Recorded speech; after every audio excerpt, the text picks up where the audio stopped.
Eh, Pastor, quiero darle la bienvenida a los cursos que estamos haciendo los días viernes. Normalmente estamos viendo todavía el libro de Romanos, pero hemos tomado un intermedio para tomar un poco de clases de interpretación bíblica, ¿ya? Con la técnica, obviamente, de la ciencia que se llama hermenéutica. Claro que es una hermenéutica básica, es simplemente la idea de aprender a leer este libro tan lindo que nosotros tenemos, que es la escritura y que es nuestra guía. Bueno, como viene recién incorporándose, después no sé si el pastor le habrá mandado el link de la clase anterior, pero se lo puedo enviar después a su WhatsApp, porque la clase pasada está grabada, igual que la que estoy grabando ahora. Entonces, Ya, usted se puede poner el día por si quiere seguir participando los viernes que siguen. La invitación está abierta para algún hermano de su congregación, igual que quiera unirse los días viernes. La invitación está. Tenemos para 100 personas, así que no hay que llenar con harta gente que quiera aprender.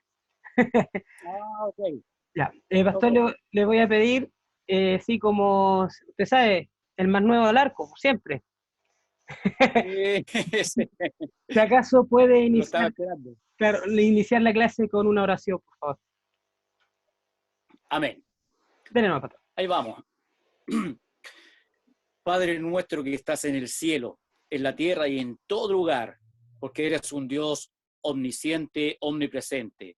Y aquí estamos, Dios, y le doy la honra, la gloria a usted por darnos este tiempo, también para poder aprender, bendito Dios, de su palabra, de la interpretación, que usted, Dios mío, mayormente su Espíritu Santo, Dios mío, Señor, pose también sobre su hijo, al quien está dirigiendo en esta oportunidad, este estudio, que valoramos, Dios mío, Señor, todo esto porque es importante para nuestra vida, porque así como recibimos, también tenemos que dar. Así que usted bendiga, Dios mío, este trabajo de estudio a todos mis hermanos que están en este minuto conectados, como así también quienes podrán a futuro también conectarse. Bendito Dios, ayúdanos, abre nuestra mente para poder saber recibir y poder obtener el conocimiento por la tarea que usted nos ha dado de ir y predicar el Evangelio a toda criatura, y para ello debemos tener un conocimiento para dar a conocer también esto. Bendiciones para todos y cada uno en el nombre de nuestro Señor Jesucristo. Amén. Amén. Bueno, ya. ¿Me escuchan todo bien, cierto? Recuerden que cualquier cosa pueden levantar la mano o escribir a través del chat, ¿ya? Para hacer las preguntas durante la clase.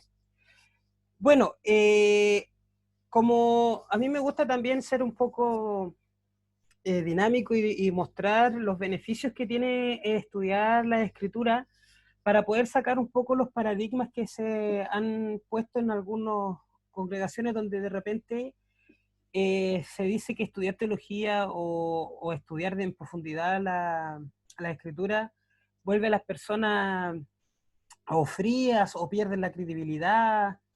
Y ahí vemos un caso también de mala interpretación cuando dicen es que la Biblia dice que la mucha letra mata y toman ese versículo sin saber realmente a lo que ese versículo se refiere o quiere apuntar, que no es derechamente al estudiar las escrituras, porque también dice que nosotros debemos escudriñar las escrituras, estar constantemente aprendiendo de ellas.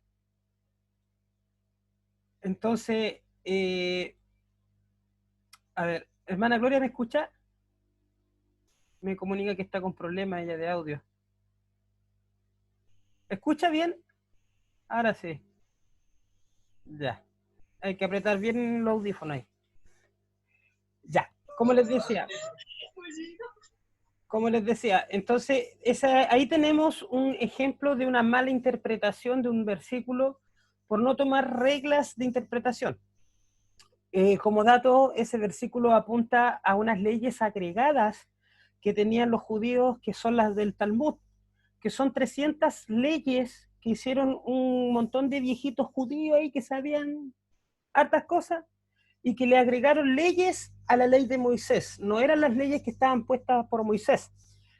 De hecho, parte de las leyes están, por ejemplo, cuando Jesús le dice a ustedes que limpian el plato por fuera, y hacen todo ese ritual. Bueno, esa estaba en el Talmud, no en la ley de Moisés. Entonces es como que nosotros en este tiempo hiciéramos los estatutos de la iglesia y a las reglas de la Biblia le pusiéramos los estatutos de la iglesia como parte de los requisitos de salvación. Entonces, ese versículo cuando se está hablando que la mucha letra mata, está hablando de que lo que se le agregó a la escritura, que no es mosaica, es lo que mata, porque te desvía del plan original del Señor. No es que uno, el estudiar la escritura en profundidad, mate, o sea, lo que mata es la ignorancia, mata el desconocimiento, mata el hacer cosas que no corresponden, mata la ignorancia. Todo eso, claro, eso mata la mucha letra. Pero ese versículo no apunta a no estudiar la escritura, ¿ya? Bueno, también hay un tema de que, y eso lo podemos ver más adelante con más profundidad, que sí hay que tener cuidado porque hay un tipo de teología que no es la que nosotros abrazamos como evangélico, que se llama teología liberal, y que esa teología sí quita todo lo que es milagro de Jesús en la Biblia. Ellos se quedan solo con la parte moral de las escrituras. Entonces, para ellos Jesús no caminó por sobre el agua. Hay una explicación de que anduvo en la orilla, que dio la sensación y ese tipo de cosas. Y esa teología, de cierta forma, es un poco dañina para nosotros, los cristianos evangélicos protestantes, donde, y sobre todo que somos de una línea un poco más carismática, donde nosotros sí creemos en los dones del Espíritu, sí creemos que Jesús hizo milagros y creemos que los seguirá haciendo y que eso no se ha detenido. Entonces, en base a ese tipo de teología, claro, habría que tener cierto tipo de cuidado, pero para poder detectar ese tipo de esa línea, nosotros debemos estudiar teología, porque si no tampoco sabríamos detectar de dónde vienen ciertas enseñanzas o qué teología o qué idea está inyectada dentro de alguna predicación o dentro de algún estudio. Y eso también tiene que ver con hermenéutica, porque la teología de la liberación usa algo que se llama alta crítica, que no es algo para tenerle miedo, pero sí es algo que es para manejar. La alta crítica pesca el texto sagrado, pesca la Biblia y la critica pero al máximo, el punto y la coma, la O, la P, le busca pero la quinta, sexta y séptima pata al gato. Entonces, ¿qué es lo que se produce con eso? Que de repente, o casi siempre, matan los elementos de fe que nosotros cuidamos. Ahora, no voy a decir que los teólogos liberales son satánicos, ni que creen, ni que le andan levantando altar a Belcebú y cosas por el estilo, no. Es otro tipo de teología donde ellos, claro, creen en Dios, creen en Jesús igual que nosotros. La única diferencia es que ellos se quedan más que nada con la parte moral y la parte histórica de la escritura y sacan todo lo que es el elemento de milagro, el elemento de fe, todo ese elemento que ellos consideran mito. ¿Ya? Ellos bajan como la parte divina solo a lo natural y terrenal. Ellos ven el texto no como una palabra inspirada por el Señor, sino como un texto que nosotros debemos aprender porque es una literatura que nos enseña sobre Dios. Que es la diferencia del punto de vista de nosotros, que nosotros partimos creyendo de la base que la Escritura es la palabra de Dios misma. Esa es nuestra fe, o espero que sea nuestra fe, hermano, porque si no estoy en problema acá.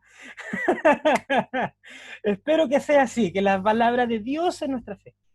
Pero aún así, teniendo claro que nosotros tenemos ese principio de fe, cuando uno estudia las escrituras, de repente se encuentra que nosotros creemos o practicamos cosas que no son tan literal o no son, como dice, a ver, nosotros siempre decimos, pero la escritura dice, y a veces lo que nosotros creemos que dice, no lo dice, o no es tan así, o incluso versículos que creemos que están en la Biblia y no están. Hace poco me dieron más encima una cita de un versículo que no existe y más encima me la dieron mal. Porque ustedes siempre escuchan de ayúdate que yo te ayudaré, ¿cierto? Ya a mí me dijeron cuídate que yo te cuidaré, así dice Dios. Entonces, más encima mal. al que madruga Dios le ayuda, no son dichos que hay gente que cree que son así. Un alma vale más que todos los tesoros de este mundo. Ojo, no existe ese versículo en la Biblia, pero sí es una verdad, que un alma vale más que cualquier cosa, pero no es un versículo. ¿Se dan cuenta cómo de repente cosas que no son negativas, nosotros las volvemos algo que hasta doctrina? Y no estamos diciendo que una cosa sea mejor o peor que la otra, sino que nosotros debemos tener mucho cuidado de repente y tener un conocimiento de las escrituras. Bueno, había una tarea que se libra en este caso el pastor Sergio y se estaría librando la hermana Gloria, por obviamente con todo el acontecer que ella tiene, no ha tenido cabeza para poder realizarla. Creo que don pastor Moisés y la pastora Charito se quieren librar porque parece que les costó. La que no se libra es nuestra hermana Yasmín, porque es la esposa del profesor, así que no tiene excusa para no haberla hecho. Supongo que la hizo. No la vi trabajar en la semana. Hermana Yasmín, ¿la tiene hecha? Más o menos. Bueno, como me imagino que la mayoría no la hizo, yo les voy a abrir los micrófonos a cada uno para que me cuenten, por último, cuáles son las complejidades que han tenido para hacer la tarea. Bueno, en este caso, los pastores Vargas y mi esposa van a comentar un poco las dificultades que han tenido para realizar la tarea, que era lo siguiente: tomar un versículo bíblico o una porción bíblica y aplicar unas técnicas, pastor, que hemos visto en la clase anterior de interpretación, ¿ya? No es llegar y leer y tratar, esto dice, no, es aplicarlas, ¿ya? Entonces, vamos a escuchar primero al pastor Moisés. Él tiene un argumento bien entretenido, pero lo vamos a escuchar a él primero y después, obviamente, aprovechando a la pastora Charito. No me escuché nada. Ya. Bueno, como la verdad las cosas, traté de hacer un mensaje que tuviera las 4 o las 3 primeras reglas por lo menos. Y cada vez que elegía un versículo, o se me iba a la primera regla y no tenía cómo salir, cómo aplicar la segunda regla o la tercera, y así me pasaba con las otras reglas. Así que o bien me salía un mensaje del vocabulario usual, que normalmente que es lo que aplicando la regla número 1, o bien tratando de buscar una explicación con respecto a la frase. Así que trataba de buscar ese acomodo entre la regla número 1 y la regla número 2, de que por lo menos la frase me dijera algo y tratar de aplicar la regla, pero no me salía. ¿Y para qué decirle si podía aplicar la regla número 3, que hablaba sobre el contexto? Entonces, podía decir, o hacías de la regla 3, o hacías de la regla 2, o hacías de la regla 1, pero no pude llegar a ese mensaje para poder aplicar por lo menos 2 reglas. Ese es el asunto que me pasó a mí. Ok. Pastora Charito. Mi amada pastora Rosario. Lo intentó. Yo y mi compañero dice. Yo y mi compañero. No, quiero decir que para mí es muy complejo tratar de adaptar mi metodología que yo tengo con reglas. Me cuesta mucho. No sé si me entienden. Me cuesta mucho adaptar mi metodología que yo tengo cuando voy a entregar un sermón para meterlo, encuadrarlo en regla. Para mí es dificilísimo. No sé si porque soy rebelde y el mundo me ha hecho así, no tengo idea. Pero me cuesta. Pero mire, yo por ejemplo tomé el versículo de Mateo 7, ¿ya? 7:13, que también lo encontramos en Lucas 13:24. Y entonces decía el 7:13, entrad por la puerta estrecha, porque ancha es la puerta y espacioso el camino que lleva a la perdición y muchos son los que entran por ella, ¿verdad? Y Lucas 13:24, Moisés, ¿por qué no me salváis?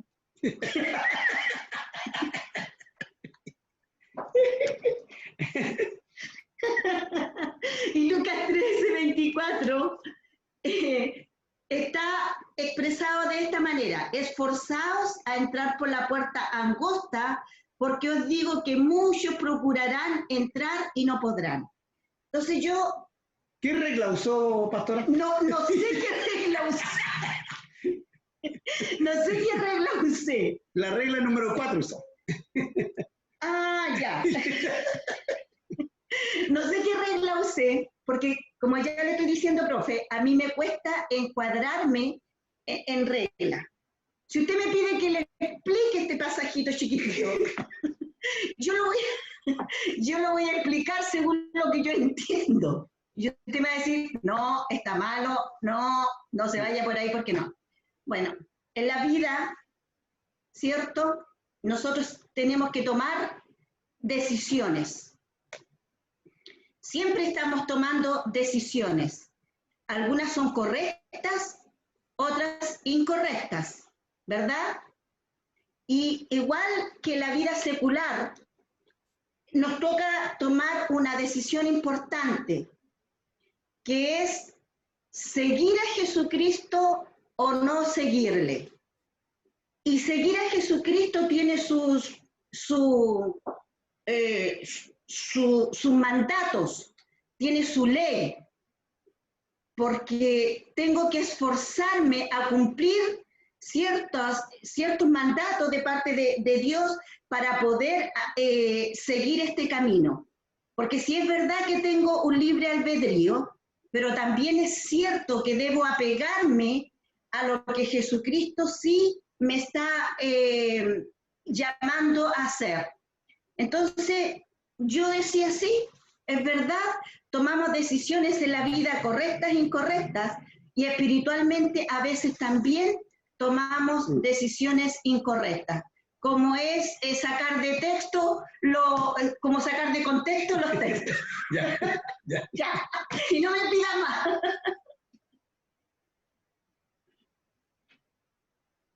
No se escucha.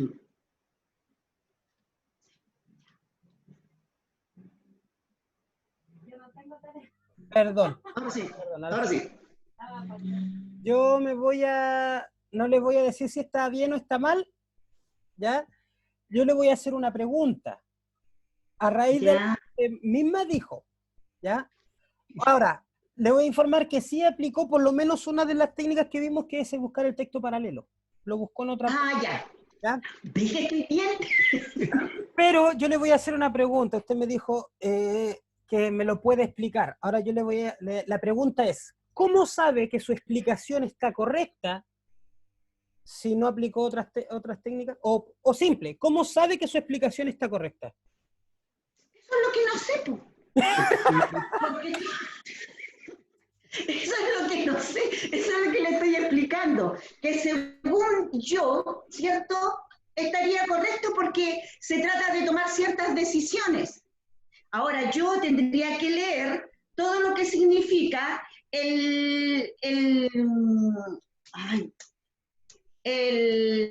es que ahí estaría usando la regla número 1.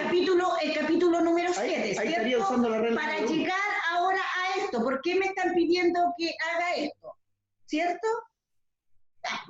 Pero ya está usando dos reglas, pues. La regla número 4, que es la de los versículos paralelos, y la regla número 1, por el hecho de que estar usando el lenguaje usual y ordinario. Ah, ya, perfecto.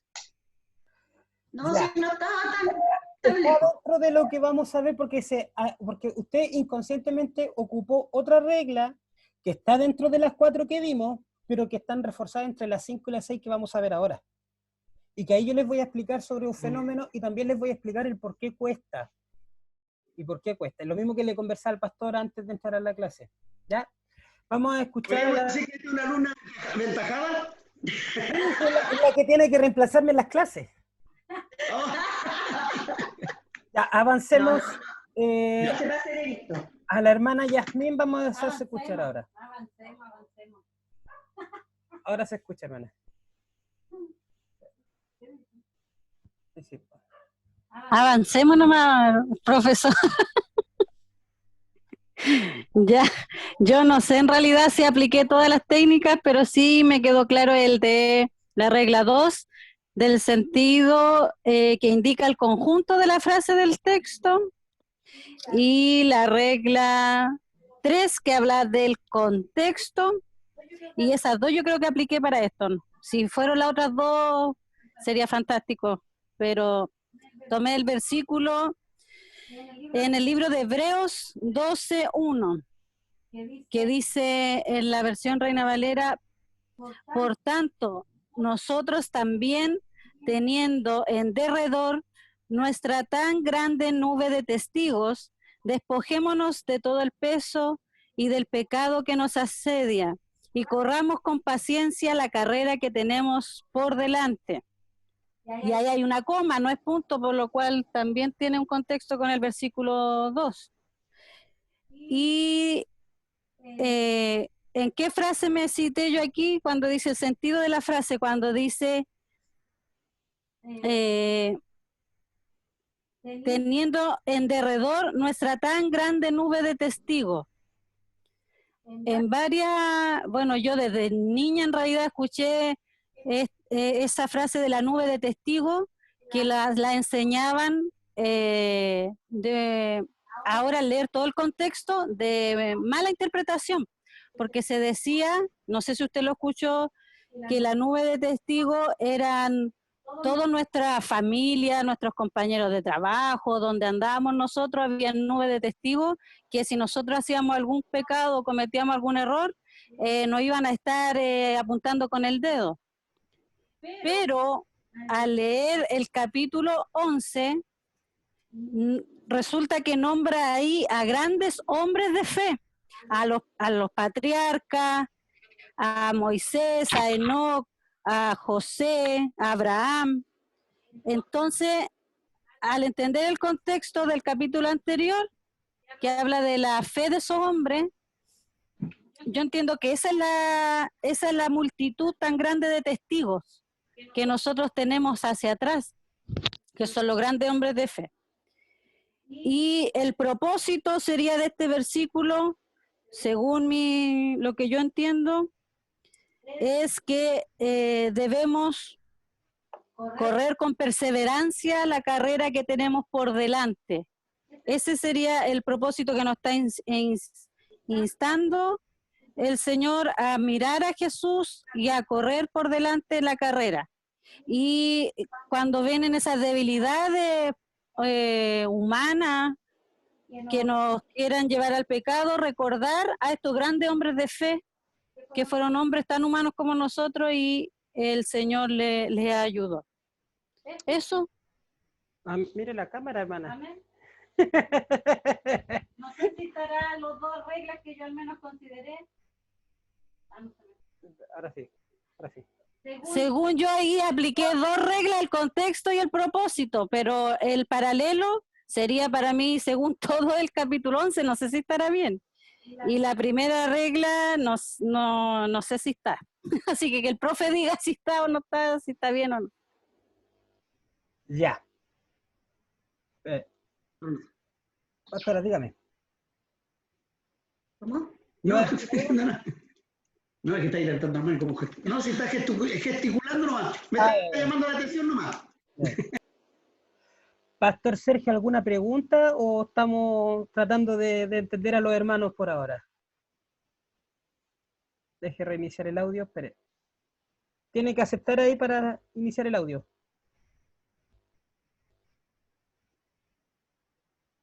Ahí sí. ¿Ahí? Sí, ahí sí. Sí, no, para poder enganchar un poquito, me gustaría saber cuáles son las 4 reglas que se dijo en la clase anterior para poder ir apuntando y Les voy a mostrar. también tener... Sí, les voy a mostrar, acá les voy a compartir, Pastor, los títulos, ¿ya? Para que los vaya anotando. ¿Lo logra ver? ¿Sí? Ya. Se los voy a decir. Primera regla es tomar las palabras en su sentido usual y ordinario. O sea, el uso común de la palabra. ¿Ya? En todo caso, pastor, el PowerPoint también se lo voy a enviar. La regla número... Me salté la 2. Dice, la regla 2 es preciso tomar las palabras en el sentido que indica el conjunto de la frase del texto. Eso quiere decir que la palabra no va por sí sola, si está inserta en un párrafo. ¿Ya? Entonces, no es lo mismo decir mundo cuando se está hablando de todo el mundo o cuando se está hablando de un mundo conocido. De ese entonces. Entonces, hay un párrafo que encierra la palabra y es el que nos tiene que dar más o menos la idea de qué simboliza. La regla número 3, ya es necesario considerar el contexto del pasaje, o sea, en qué está. No es lo mismo hablar de, ¿cómo fue que el contexto pasado? Bueno, no es lo mismo decir el escritorio del computador, usted sabe que la pantalla del computador entonces le dice escritorio, al escritorio de la mesa física, de la mesa del escritorio común. Hay dos tipos de escritorios, ¿cierto? Sí. Ya, no es lo mismo. Entonces, hay que ver el contexto, de qué se está hablando. Porque no puedo decir, tomó la carpeta del escritorio y la mandó al papelero y me estoy refiriendo al computador y alguien va a pensar que me estoy refiriendo a que tomé una carpeta física del escritorio y la boté en la basura. Y son cosas distintas. Claro. Y el 4, para que note ahí, el texto bíblico, el pasaje, debe ser interpretado a la luz de los pasajes paralelos. Me refiero que si usted, por ejemplo, lo que hizo la pastora Chari, tomó un versículo que habla de que la estrecha del camino, angosta en la puerta y todo eso, y buscó dónde también se refería al mismo tema o decía exactamente lo mismo. Nos pasa mucho con los sinópticos, con los evangelios. Mateo, Marcos, Lucas, Juan. Normalmente encontramos paralelismo en casi todo porque se trata de una historia, ¿ya? Pero en toda la Biblia nosotros encontramos paralelos de temas. Por ejemplo, Pablo en Romanos habla de Abraham y cita a Abraham del Antiguo Testamento. Entonces, de repente, normalmente los paralelos tienen que ver cuando se habla la misma historia o cuando un personaje cita algo de la escritura más antigua. ¿Me entiendes? Entonces siempre hay versículos como que hablan de lo mismo o dicen lo mismo. Ya. Entonces, esos son los, para ponerlo más o menos al día. Estamos más o menos. Claro, yo en todo caso le damos la bienvenida al hermano Carlos, que se acaba de conectar. Ahí se está conectando el hermano Carlos, así que esperemos que se conecte. Ya. Yo les voy a comentar sobre las dificultades, porque más o menos me han dicho lo mismo. Tienen la dificultad de que de repente nosotros, pastor, yo le explicaba al pastor, conversábamos antes, me imagino que el hermano Carlos escucha porque no se ve. Sí, bandadito arriba, así que esperemos que escuche. Ahí lo silencié. Ya. Pasa que nosotros estamos tan acostumbrados de repente a acercarnos a la Biblia por lo que hemos aprendido, porque nos han enseñado, que nosotros, sea como sea, cuando nos mandan a leer un versículo, nos acercamos de una forma como espiritual, que no es malo, pero antes siempre de tomar lo espiritual o lo que Dios quiere para nosotros, también está algo que es como académico, que es el estudio. Yo no les quise decir la clase pasada nada, pero aquí nosotros hemos visto, por ejemplo, pastor Sergio, para que ustedes estén al día, hemos visto los primeros 4 capítulos de Romanos bien extensos, con lujo y detalle, versículo por versículo. Estamos haciendo una clase bien completa.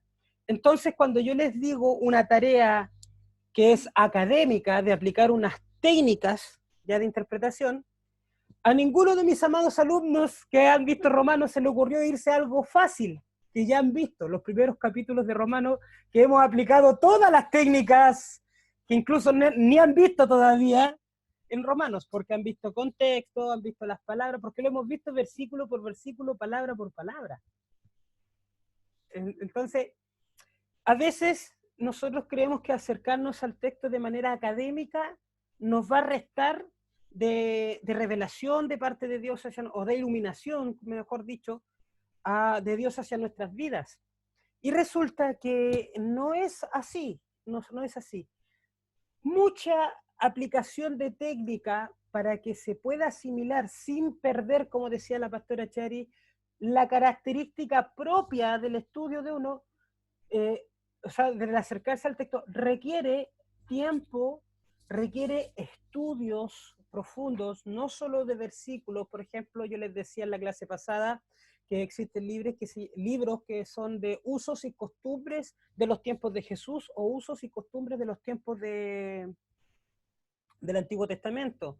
Existen comentarios bíblicos, que son personas que han pescado los libros de la Biblia y han hecho un estudio, han comentado, no sé, pues comentan, hay comentarios bíblicos que son un poco más históricos, otros que son un poco más geográficos, hay comentarios un poco más filosóficos, donde idealizan un poco el texto, pero tenemos un montón de libros, de material, de distintos autores que nos pueden ayudar más o menos a profundizar sobre las cosas que a veces no consideramos en la Biblia, que son, por ejemplo, la cultura. De hecho, el ver documentales serios, claro, no les recomiendo ninguno del History Channel, pero sí, por ejemplo, de Discovery Civilización o en Internet hay documentales sobre cómo vivían los babilonios, cómo vivía el pueblo judío cuando estaban los asirios, cómo eran los judíos, cómo eran los egipcios, qué pasaba con Canaán, los descubrimientos geográficos y todo ese tipo de cosas ayudan a que nosotros vamos entendiendo y vamos aplicando las técnicas de interpretación de manera más fácil. Me explico. Cuando nosotros, por ejemplo, nos acercamos al libro de los Hechos de los Apóstoles, o mejor dicho, voy a tomar el libro de Romanos, porque ya están asimilados a aprovechar. Dentro de la introducción de Romanos, nosotros vimos, por ejemplo, quién era el autor, ¿ya? Jugamos con quién escribió Romano, que después se lo vamos a hacer Pastor Sergio, que creo que el hermano Carlos le debe un chocolate hace como 10 años atrás, porque le hice la misma pregunta y él se la ganó, y al pastor Moisés todavía no le llevo su chocolate. Ahí está la hermana Yesenia. Pero también vimos primeramente, o sea, quién era Pablo, cómo vivió Pablo, por qué se dice que Pablo era soltero, por qué se dice que podía ser casado, por qué Pablo dicen que algunos que se cayó del caballo o se cayó de pie, por qué Pablo, hola hermana Yesenia, ya la vamos a silenciar un poquito. ¿Por qué Pablo quería ir a Roma? ¿Dónde estaba Roma? ¿Qué pasaba con la iglesia de Roma? ¿Quiénes eran los que integraban la iglesia de Roma? ¿Dónde estaba ubicado Roma? ¿Por qué para Pablo era tan importante? ¿Quería ir a Roma solamente o quería llegar a España, que era lo que realmente quería Pablo hacer? Entonces, ¿quién fundó la iglesia de Roma? ¿Cómo aparecieron? Porque no la fundó Pablo. O sea, vimos un montón de historia antes de entrar derechamente al libro de Romanos. Eso es lo que uno tiene que hacer y lo que se llama exégesis, ¿ya? La exégesis es una palabra media rara, pero que se usa en teología porque exégesis tiene que ver con un estudio en profundidad de las escrituras. Está la exégesis que tiene que ver con un versículo bíblico, la exégesis que tiene que ver con un capítulo y así con toda la Biblia. Entonces, por eso la tarea costó, porque era acercarse a la Biblia de manera académica, porque para que estén relajados para las futuras tareas, siempre les va a costar hasta que no se asimile de mejor manera, y aún cuando uno ya lleva años asimilando y logra tener cierta capacidad de poder aplicar casi automática la regla, aún así uno necesita recurrir al estudio, recurrir repasar, a ver qué es lo que pasa con esta palabra. porque la Biblia es tan grande y es tan rica en su contenido que cada vez que nosotros la estudiamos en profundidad rescatamos algo profundo, algo que trasciende. O sea, de un versículo uno puede extraer un montón de enseñanzas aplicativas a los tiempos de ahora. Entonces, mientras más estudiamos, más nos damos cuenta que menos sabemos. Entonces, cuando nosotros aprendemos a manejar las técnicas de interpretación, nos damos cuenta que hay un mundo mucho más grande del que nosotros pensábamos que podíamos encontrar en las escrituras. Y el otro desafío es saber y lograr, que es lo que hizo la pastora Chari, y que ella tiene como esa facilidad, ella tiene la facilidad de extraer el mensaje anticipadamente. No tiene idea si está bien o está mal, pero tiene harta fe que el Señor la ilumine, y gracias a Dios sí, la ilumina harto. Pero es eso, traer lo que esté escrito para otro tiempo, contextualizarlo al tiempo de ahora y extraer una enseñanza, porque ahí está el mensaje de Dios para nuestra vida. Porque el mismo pasaje que pudo haber leído la pastora Chari, que lo explicó de una manera, yo lo pude haber recibido para algo, el pastor Sergio para otra cosa, la hermana Gloria lo recibió de otra cosa, porque es Dios hablando. No podemos eliminar nosotros, nuestra línea cristiana, eliminar el elemento de fe de la Escritura, que como dije, que Dios es la palabra de Dios en nuestras vidas. Ya, si quiere seguir algún otro tipo de teología como lo hablamos al principio, bienvenido, no tenemos ningún problema, dialoguemos, pero por lo menos en el caso de nosotros, creemos que la Escritura es viva y está la palabra de Dios en nosotros, pero hay que saber interpretar lo que ahí se dice. ¿Ya? Vamos a avanzar con dos técnicas que estaban insertas dentro de las anteriores. ¿Logran ver? ¿Ya? Y que tiene que ver con lo que estábamos conversando. Dice, todo pasaje bíblico... Ah, esa es la cuarta, perdón. Vamos en la quinta ya. Vamos en la quinta. Ahí está. Usted conéctese a todas las clases, no. Vamos a... Ya, dice acá. ¿Se logra ver, cierto? Sí. Dice, principio de armonía. Todo pasaje debe ser interpretado de acuerdo a la enseñanza general de la palabra de Dios. Dice acá, la palabra de Dios es una unidad de pensamiento, aunque tiene diversidad de temas, todos ellos están perfecto, completa y total armonía. Esto implica que no se debe tomar un texto, pasaje o porción de la Biblia para afirmar una doctrina, enseñanza o práctica que se encuentre en contrasentido con el total de las Escrituras. Yo, la vez pasada, la clase pasada dije algo que a lo mejor a algunos todavía no les gusta o con el respeto que se merece, pero pasa lo siguiente. Dado el acontecer que estamos viviendo como sociedad, ¿ya? Siempre hemos tenido la tendencia a decir que son los últimos tiempos o que es un juicio de Dios a Chile porque se ha alejado de los principios cristianos, ¿cierto? Lo hemos escuchado harto, yo creo que más de alguno incluso lo ha pensado, porque a veces da la sensación que pareciera que sí. Con todo lo que está pasando, Dios mío, que da la sensación de que estamos recibiendo un apretón o un tirón de oreja, pero más o menos fuerte.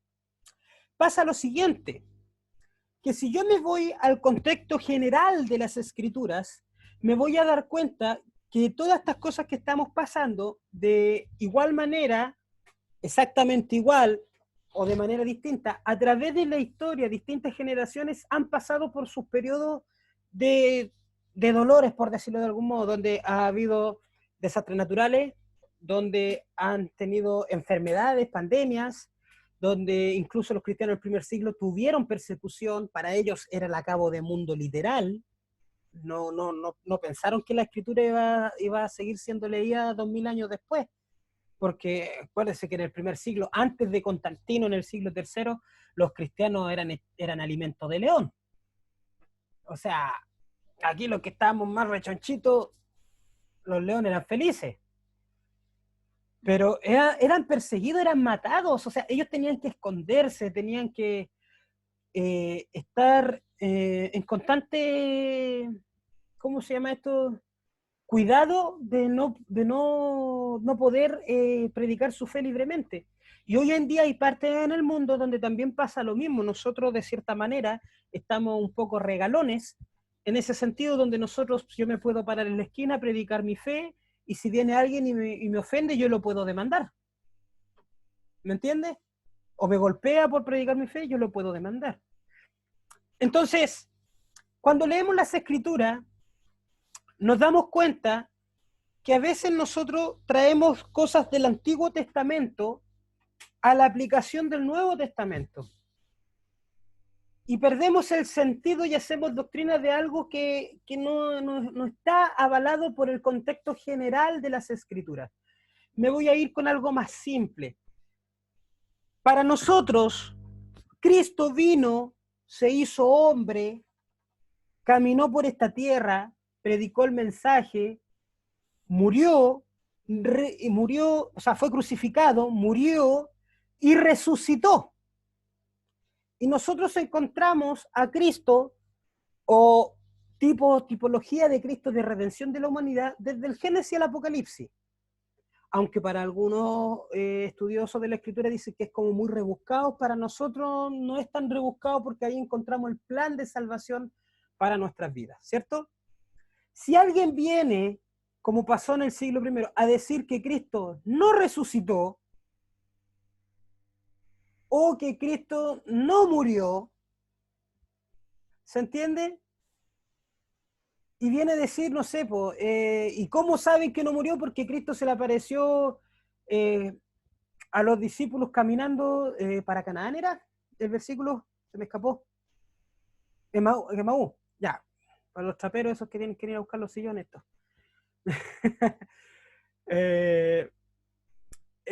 Por ejemplo, ya, camino de Emaú. Y dicen, no, él no murió. Él se pudo haber desmayado. ¿Por qué? Porque él no resucitó. Entonces, ¿cómo se le apareció ahí? No, por eso. Esa es la prueba de que Jesús estaba vivo, que nunca murió, porque una persona no puede morir y resucitar. Si viniera alguien a enseñar esa doctrina, nosotros por lo menos no necesitamos tanto estudio dentro de nuestra fe y al tiro detectamos que no hay algo raro ahí porque no es mi fe. Mi fe se basa en la resurrección de Cristo. ¿Cierto? Claro, esa doctrina, esa es fácil de detectar, porque nosotros tenemos internamente ya asimilado el concepto de Cristo vino, murió en la cruz y resucitó y nos trajo la salvación. Pero hay enseñanzas o hay doctrinas que todavía no las asimilamos mucho. Entonces puede venir alguien y enseñarnos seguramente por algún versículo, ya, tal cosa, y resulta que, me lo voy a ejemplificar así para no enredarme. De repente yo lo tiro como broma que digo que el versículo preferido de las funerarias es Filipenses 1:21, porque dice, para mí el vivir es Cristo y el morir es ganancia.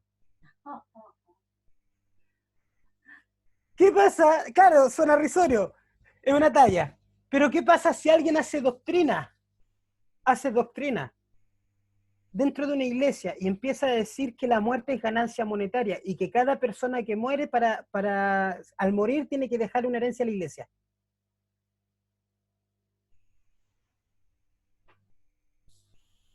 ¿Y qué pasa si esas personas no son muy instruidas en la escritura o no están muy asimiladas y más encima la persona que lo dice es creíble porque puede ser un pastor, un líder, un maestro de la congregación y está trayendo una enseñanza sacándolo de un versículo y la gente ¿qué es lo que dice?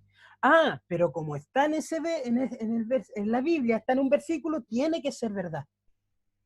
Ahora, la pregunta es, necesitamos mucha explicación para decir que el vivir es Cristo y el morir es ganancia para nosotros si nosotros sabemos el contexto completo desde el Génesis y Apocalipsis, qué es lo que quiere Dios. ¿Cuál es la ganancia del cristiano en la muerte? Que no iremos con el Señor, ¿cierto?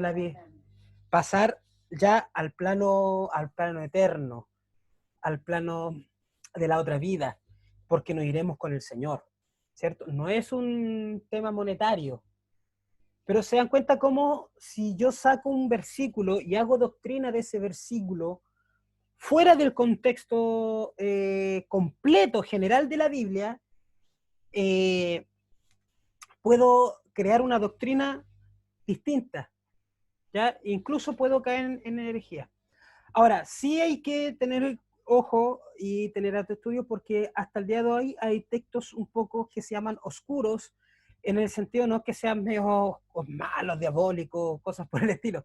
Se llaman textos oscuros porque hasta el día de hoy no tienen una explicación o una interpretación que esté 100% válida por todos los creyentes o los estudiosos de la Biblia. Pero no son tantos versículos, pasaje oscuro, y normalmente son de una profundidad teológica ya más académica, a estos tipos que les gusta estar ahí buscando, pero hasta el fondo. Pero sí nos podemos encontrar de repente, y temas como por ejemplo la predestinación, ya el libre albedrío, porque aunque no crea, hay personas que creen que tenemos libre albedrío y hay personas que creen que no tenemos libre albedrío. Hay personas que dicen que nosotros estamos predestinados para salvación y otras personas que creen que la predestinación no significa que ya está el número contado de los que se van a salvar y los que no, que tiene que ver con otro tema. Entonces, son temas profundos que realmente en algunos casos yo encuentro que a veces son discusiones hasta ya que no vale la pena discutirlas en una realidad de iglesia común porque realmente no afectan en la fe, porque si yo fui predestinado o no predestinado, yo creo que el Señor me dio la oportunidad de conocerlo y que yo tengo que predicar su palabra para que otro la conozca. ¿Quién? No tengo idea, eso lo sabe el Señor. Yo siempre tengo que cumplir con la misión de predicar. Porque si yo supiera quién es predestinado y quién no, yo le predicaría solo a los que sé que son predestinados y al otro ¿para qué? Pues si no... ¿Se entiende? Son discusiones que de repente uno tiene que... El tema del evangelismo, el tema de los dones espirituales, en algunos casos, como les dije, hay sectores que no creen, otros que sí, y uno tiene que buscar lo que es realmente trascendental y no. Pero todo lo que nosotros hagamos, no solo interpretar el texto en sí y aplicar las técnicas que hemos visto, sino que también tener la armonía del texto. O sea, esa enseñanza tiene que estar con armonía con todo lo que enseña la Biblia, con todo lo que Dios hace, y saber lo que es antiguo testamentario, lo que es nuevo, lo que solo quedó en el antiguo y lo que del antiguo se pudo traspasar al nuevo. Eso es todo. Dice, la mayoría de los errores doctrinales tienen su origen en el uso indiscriminado de textos aislados del contexto general de la palabra de Dios. Un caso común es el de los testigos de Jehová, quienes toman textos aislados para probar sus pseudo doctrinas. Ahora, con el respeto que se merecen dentro de, porque una vez estábamos conversando, porque la pastora Charito es la que conoce más de cerca ese mundo, a ella le gustaba andar de puerta en puerta, pero ellos tienen cosas muy buenas en sus prácticas. Hay cosas que son bien admirables dentro de, o loables, como dice la hermana Yasmina acá, me sopla. La otra alumna aventajada. No, pero no crean, no le hago las tareas, tranquilo, sí, soy justo en eso. Pero, al igual que otros movimientos, la mayoría de sus doctrinas están basadas en versículos que están fuera del contexto. O sea, en algunos son literales y en otros son medio arreglados. A ver, por ejemplo, no solo los testigos de Jehová, sino que solo Jesús, por ejemplo. Yo conozco y tengo amigos que son solo Jesús y ellos son de repente personas bien entregadas y otros son un poquito liberal para sus cosas. Pero ellos no creen en la Trinidad que nosotros creemos por el simple hecho de que la palabra Trinidad no aparece en la Biblia. Porque nosotros, para poder defender la Trinidad, nosotros ahí aplicamos este principio de armonía. Buscamos todo lo que tenga que ver con la Trinidad dentro de las Escrituras. Por ejemplo, encontramos que siempre se describe a Jesús con los atributos de Dios, y el único que puede tener esos atributos es Dios. Entonces, ya tenemos una certeza de que Jesús era Dios. Ya si no tenemos una Trinidad, tenemos una dualidad. Pero también encontramos que nos dice que el Espíritu Santo es una persona, y que también es Dios mismo. Claro, entonces no voy a hablar de la Trinidad ahora porque igual es una explicación un poco tediosa, pero si aplicamos el concepto de armonía de lo que habla de la Escritura, tomamos desde el Génesis cuando habla en plural de hagamos al hombre a nuestra semejanza, y aplicamos las técnicas, nos damos cuenta de que, claro, está hablando de tres personas, pero que son la misma. Y obviamente en algún momento de la historia, que fue dentro de un concilio, se le puso el concepto Trinidad, porque no había cómo explicar ese concepto.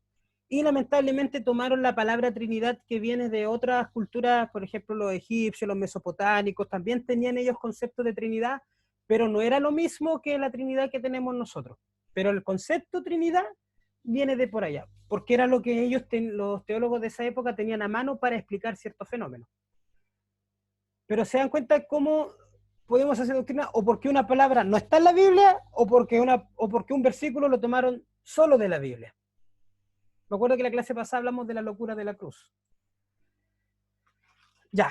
Y aquí, esta parte es como aburrida, yo se las voy a pasar rapidito porque yo quiero que aquí saquen una tarea que les voy a enviar, yo después por WhatsApp, ya, y se las voy a enviar también en el Power, y les voy a enviar la tarea. Y tiene que ver con lo que explicaba el pastor Moisés, que hizo acotar la clase pasada, que dice, es la número 6, que no le puse número, pero dice, revisar la gramática básica del texto, en lo posible su lengua original. Ya. Aquí voy a avanzar un poquito más rápido. Dice, tenemos que tener en cuenta que la Biblia fue escrita en 3 idiomas originales, el griego, ya, voy a pasar ahora, el hebreo, el arameo y el griego. ¿Ya? ¿Dónde encuentran arameo? En el libro de Daniel, por ejemplo. En la escritura antigua era arameo. El resto del Antiguo Testamento, y así, bueno, y en algunas partes también en arameo, pero en su mayoría era hebreo. Y el Nuevo Testamento estuvo escrito completamente en griego, exactamente el griego koiné. Ese tipo de griego es como no voy a decir el coa de la cárcel, porque ese es como más profundo, pero es el castellano chilensis. Porque nosotros hablamos español, pero hablamos el español chilensis, o sea, el del pueblo.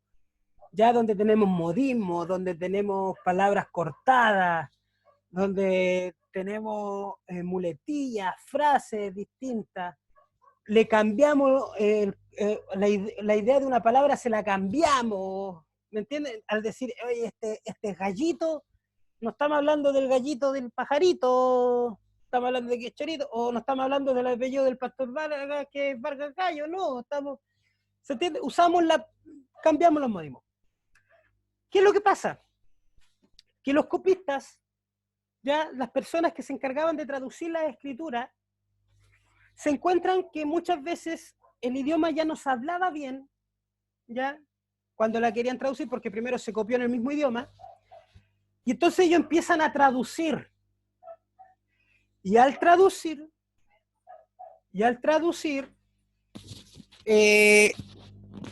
tenemos que pensar que se encontraron con frases que no hallaban cómo ordenarlas, o palabras más cercanas, porque por ejemplo para nosotros en español la palabra amor no es la misma aplicación que para los griegos la palabra amor. Ellos usaban 3 tipos de palabras, de hecho creo que 4 o 5, pero son 3 las que más son bíblicas para describir el tipo de amor.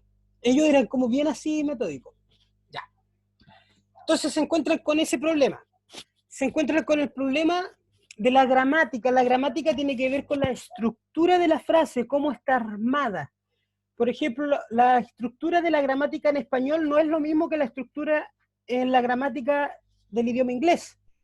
Yo siempre he dicho que los ingleses hablan como al revés, porque para decir niño, en vez de decirle bebé, le dicen boy. No, no. No, hablan como al revés porque, porque nosotros, por ejemplo, decimos, el perro salió a la calle, ¿cierto? Y cuando los ingleses hablan, ellos como que primero ponen a la calle salió el perro. No sé si se fijan un poco. Entonces, pasa lo mismo que si yo quisiera traducir del griego, ¿ya? Al idioma, en este caso, en el caso de nosotros, el español. Entonces, la mejor forma es hacer que la traducción esté de la forma gramatical que nosotros la entendemos. Por eso siguen saliendo copias de Biblia en español, porque cada vez quieren mejorar más el sentido gramatical, porque aparte que los tiempos y el lenguaje en español también va variando. Y ahí entra lo que nosotros cuando leemos en español, que nos puede ayudar, es respetar el sentido gramatical. ¿Ya? ¿Qué tiene que ver con eso? Los signos de puntuación. O sea, si alguien no recuerda en la básica, pesque los cuadernos de básica cuando le están enseñando y aprender para qué sirve la coma, para qué es el punto y coma, para qué es el punto, el paréntesis. ¿Se entiende? ¿Se entiende? Bueno, acá les puse un poquito las definiciones de los signos de puntuación, que dice así: los signos de puntuación son los signos que se usan para separar las partes de un discurso, a fin de darle lógica y coherencia. Es como le explicaba, los puntos en el caso del español y los signos que nosotros usamos es para que se vaya entendiendo la idea principal de lo que queremos, o de lo que estamos leyendo o lo que queremos comunicar, ¿ya? Porque principalmente estas reglas se han creado para que el que comunica pueda hacerlo de la mejor manera. Por medio de los signos se clarifican los conceptos y dan sentido a la oración. Ejemplo, no es lo mismo leer no vino que no vino. El primero es una negación a una acción. No vino, no, ¿cierto? La segunda es afirmación de puntuación. O sea, perdón, de la misma acción. No lo veo aquí, ahí está. Entonces, no es lo mismo decir cuando alguien pregunta, oye, ¿vino don Juan Pérez? ¿No vino? A decir, no, no vino. Hay puntos, hay comas entre medio, hay tiempos que se respetan y que dan el sentido al entender, ¿cierto? Ahora, el problema que tenemos nosotros, por lo menos los chilenos, sobre todo de la zona central, que como hablamos un poco cantadito, en el campo más todavía, que nosotros cuando hablamos nos saltamos todo signo y toda regla de puntuación y los que tenemos problemas de hablar rápido, ¡plá!, alargamos todo el don de lengua y bla, bla, bla, bla, bla, bla, bla, que más seca, usa manga larga y todo. No entendemos cuando conversamos, ¿cierto? Pasa que como nosotros hablamos así, nosotros, ahí me voy a hablar un poquito de mi carrera de psicopedagogía, que no está un poco, pero para que entiendan. Nosotros, del punto de vista del aspecto del aprendizaje, normalmente somos fonéticos, o que tiene que ver con el sonido de nuestras voces. En psicología tiene que ver con el lenguaje verbal que forma el carácter. Entonces, cuando nosotros hablamos o verbalizamos ciertas palabras o cierta forma, cuando leemos o cuando transmitimos alguna acción, lo hacemos tal cual como nosotros los escuchamos. Por eso las personas que no son, que tienen problemas de audición, ¿ya? Ellos tienen que ver con el sistema braille y ellos hablan con las manos, y cuando le piden que nosotros hablemos, que nosotros modulemos y hablemos con calma, para que ellos puedan entender y asimilar las palabras. Bueno, el lenguaje de señas que hablan con las manos. Perdón, claro, el braille es para los no videntes, tiene toda la razón, después ahí me corrigió, yo me equivoqué. El lenguaje de lengua de señas. Ya. Entonces, todas esas cosas tenemos que considerarlas cuando nos acercamos a la escritura. Y miren, hagan el ejercicio. Cuando pidan a un hermano que lea la Biblia, obsérvenlo, dense en cuenta que normalmente en la iglesia leemos todo de corrido y a veces leemos mal. Porque a veces hasta las palabras las leemos mal. ¿Por qué? Porque las leemos demasiado rápido. Y no nos detenemos ni en las preguntas, ni eso. ¿Ya? Dice, la coma es el signo que indica una pausa breve en el discurso. ¿Ya? ¿Se acuerdan que en el colegio le decían que la coma era como 1 segundo, el punto seguido 2 segundos, el punto aparte 3 segundos, que uno tenía que contar mentalmente al menos? Así me acuerdo que mi profesora de castellano, ahora es lenguaje. Bueno, en el caso de algunos hermanos aquí yo creo que le enseñaban jeroglífico, pero... pero ellos se fueron actualizando y saben ahora eso. El punto y coma es el signo que indica una mayor pausa en el discurso. De manera general indica una ampliación del pensamiento previo. Los 2 puntos. Este signo es usado para separar las expresiones que explican, resumen o comprueben una parte de la oración. El punto, signo que señala la separación de mayor del discurso. Se usa para introducir un nuevo pensamiento o aclaración a lo antedicho. También puede preparar al lector hacia la frase siguiente. Los paréntesis es el signo usado para intercalar un pensamiento complementario, explicativo o que no tiene relación con el todo de la oración. Bueno, las conjugaciones se las voy a dar como tarea. ¿Por qué? Porque esta es la tarea que yo les tenía preparada. La conjugación tiene que ser con frases o palabras o letras que unen ya una frase con otra. Por ejemplo, en este caso tenemos la Y. Jesús envió a Pedro y Juan, que une 2 sujetos, Juan y Pedro. Ya, la I está siendo una conjugación, une, ¿ya? Entonces la tarea va a ser que yo les voy a mandar un cuadro a lo que terminemos el estudio, más el PowerPoint, y en el cuadro vienen unas frases, ¿ya? Que explican qué conjugación es.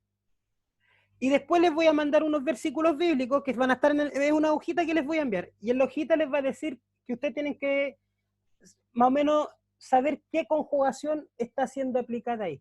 Porque cada conjugación tiene una idea y un sentido. Entonces, si ustedes logran asimilar un poco las conjugaciones, más que la puntuación que vimos anteriormente, les aseguro que les va a ayudar mucho más para aplicar las técnicas anteriores. Voy a dejar de compartir acá. Ya. Entonces, ante lo ya visto, vamos a tomar unos minutitos de preguntas, porque les voy a mostrar un video que es especial para ustedes, de un amigo mío, que va a contar en cierta manera su experiencia desde no conocer nada de estudio bíblico a haber pasado por un seminario. Una persona que estimo mucho. Tuve el privilegio de... A ver, algunos tienen que activar su micrófono del celular. Pastor levantó la mano. Sí, sí, está... Pastor. No, voy que vamos al tiro al video, porque el tiempo no está pidiendo. La hora. ¿Van a ser las 9:30 ya? Sí, no, sí, pero lo tenía considerado, el video es cortito. El video es corto. ¿Alguna consulta, pregunta? Por ahora. ¿Todo bien? Sí, vamos al video. ¿Todos dicen amén? Amén. Sí, todo bien, amén. Ya, los voy a silenciar entonces, les voy a poner video y nos despedimos. Y va a orar la pastora Chay. hacer acá. Ahí está.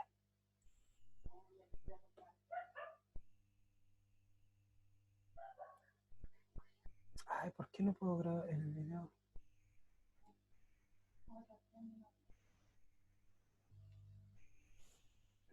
Compartir pantalla.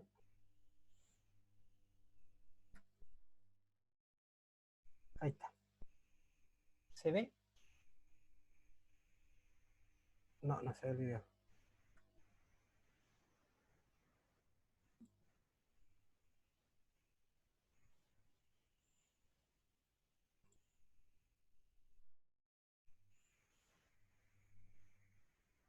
Ya, denme un segundito. Está cargando.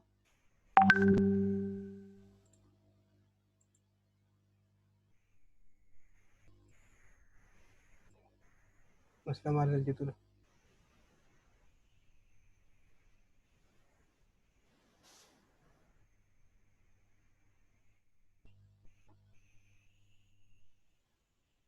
¿Se ve el YouTube?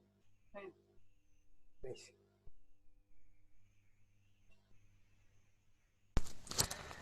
Estimadas hermanas y hermanos, reciban un cariñoso y cordial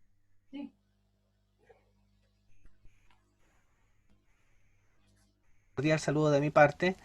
Mi nombre es Jagger Manjara y pertenezco a la Iglesia Alianza Cristiana y Misionera.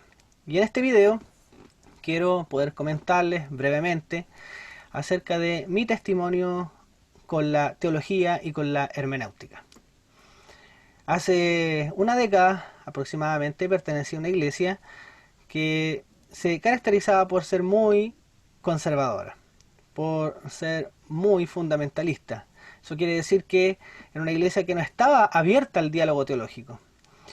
Era una iglesia que no se caracterizaba por un estudio profundo de la palabra del Señor.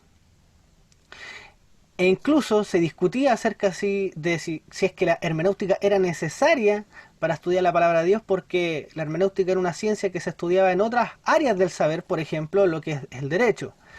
Los estudiantes de derecho estudian hermenéutica para poder interpretar las leyes y aplicarlas correctamente.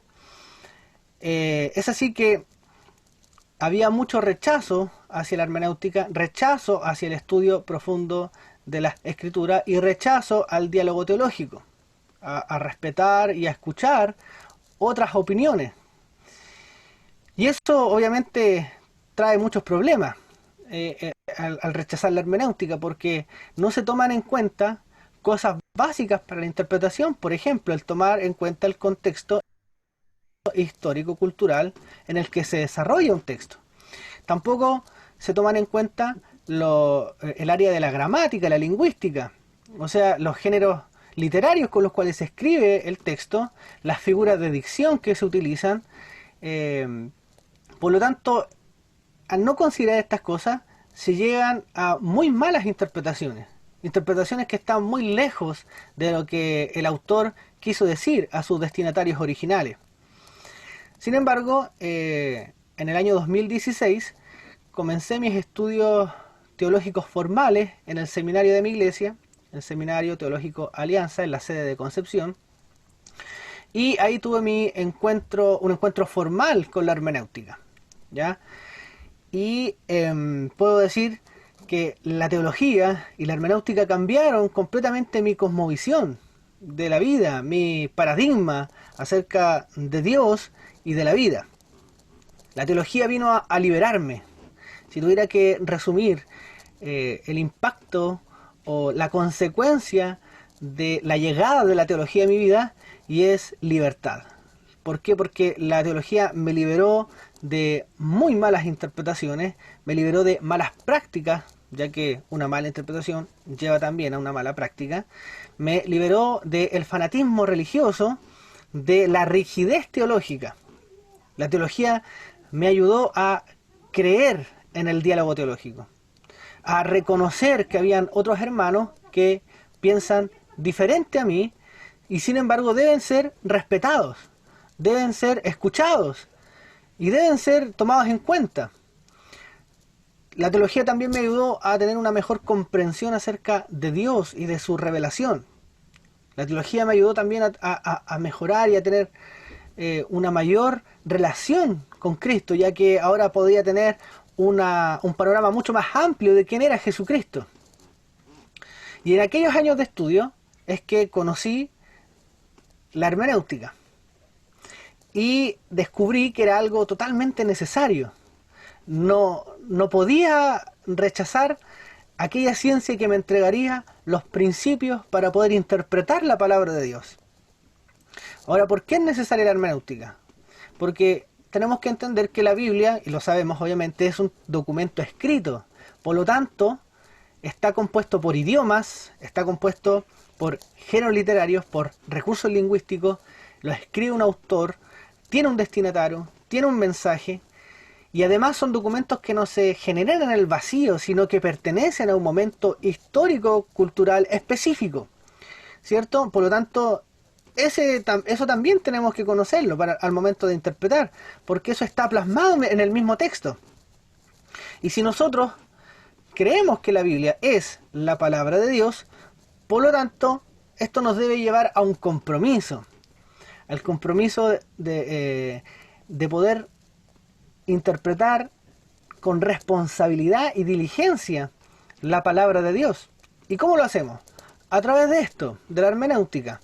¿Por qué? Porque la hermenéutica, como ya lo dije, nos entrega principios o reglas para interpretar la palabra del Señor. Por eso, a través de este corto testimonio, quisiera hacerles una invitación a profundizar y a estudiar la hermenéutica, estudiar los principios, las reglas que deberían regir una interpretación. Les invito también a poder conocer los métodos exegéticos que se han desarrollado a través de la historia, que la Iglesia ha empleado para poder interpretar la palabra de Dios, para que así nosotros podamos tener interpretaciones sanas, porque hay una cosa muy importante que debemos saber, que todo lector es un intérprete, aunque lo haga inconscientemente. Todo lector es un intérprete. Por lo tanto, la hermenéutica es necesaria para que nosotros podamos interpretar lo más correctamente posible la palabra del Señor. Porque estas buenas interpretaciones o sanas interpretaciones nos van a llevar también a una práctica que agrada a Dios, lo que se conoce como ortodoxia y ortopraxis, el conocimiento y la aplicación de ese conocimiento. Así que les extiendo esta invitación a poder profundizar, a que puedan acercarse a sus líderes, a sus pastores, a quienes los dirigen, para poder crecer en el conocimiento de la hermenéutica y así ustedes también poder desarrollar sus estudios personales de la mejor manera posible, porque cuando hablamos de la Biblia hablamos de la palabra de Dios, por lo tanto debemos estar comprometidos con el estudio diligente y la interpretación responsable de la palabra del Señor. Así que con estas palabras me despido, que Dios les bendiga. Amén. Estimadas hermanas y hermanos, reciban un cariñoso y cordial saludo de mi parte. Mi nombre es Jagger. Sí. Ya. Voy a abrir los micrófonos para todos para que nuestra amada pastora Chari pueda despedirnos. Activar a todos. ¡Oh! Tanto va a orar. ¿Vas a orar? Bueno, inclinamos nuestros rostros. Le damos las gracias primeramente, Señor, por esta oportunidad que nos provees a través de este medio tecnológico de poder aprender mucho más de lo que hasta este momento nuestra mente, Señor, tenía registro. A través de la enseñanza podemos sacar más provecho de lo que significa, Señor, tener conocimiento de tu palabra.